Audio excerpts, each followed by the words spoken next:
آیا دا د درون ترانسپورت لکه لارۍ، بیړۍ، بس یا الوتکې راتلونکی دی؟ دا ټول په هایدروجن چلیږي. او دا درنه بلاد څرنګه؟ د انګلند په سټافورډ شیر کې دا هم پر هایدروجن چلیږي. په ټانکۍ کې ګاز له اکسیجن سره د تیلو په زیرمه کې ګډیږي، بیا ترې برېښنا جوړیږي چې دا ماشین پرې وچلیږي. له دې راوتونکی غاز بې تاوانه او نه ککړونکی دی. دا کنستونکی ماشین داسې کار ورکولی شي لکه برېښنایي موټر چې د هایدروجن پر ځای بیټرۍ وکاروي.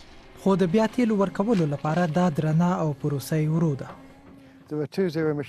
له ککړتیا پرته راتلونکي لپاره دوی لارې دي: بیټرۍ او هایدروجن. د بیټرۍ په برخه کې برېټانیا چین ته بایللې ده، خو د هایدروجن په برخه کې سیالي باید ونه بایلو. خو جرمني له وړاندې اورګاډي په هایدروجن چلوي. 15 دقیقې چې هایدروجن ورکړل شي نو اورګاډی پرې 600 مایله چلیدی شي. په هایدروجن چلیدونکي یو پوډیز بسونه له وړاندې لا په لندن کې فعال دي. اوس یو څو 2 پوډیز بسونه هم په هایدروجن چلیږي. دا د شمالي آیرلند په بلمینا کې جوړیږي او ښایي سلګونه خلکو ته کار پکې پیدا شي. هایدروجن د والو په دې سیستم کې جاری کیږي او بیا د تیلو ذخیرې ته ځي. هلته بیا د کیمیاوي ترکیب له لارې ګډیږي. د هایدروجن جوړولو لپاره 2 لارې شته. لومړنۍ یې فاضله مواد کاروي. داسې لکه په دې ته ورته بټیو کې هایدروجن له طبیعي غازو جلا کیږي، خو دا پروسه ګرانه او ککړونکې ده. په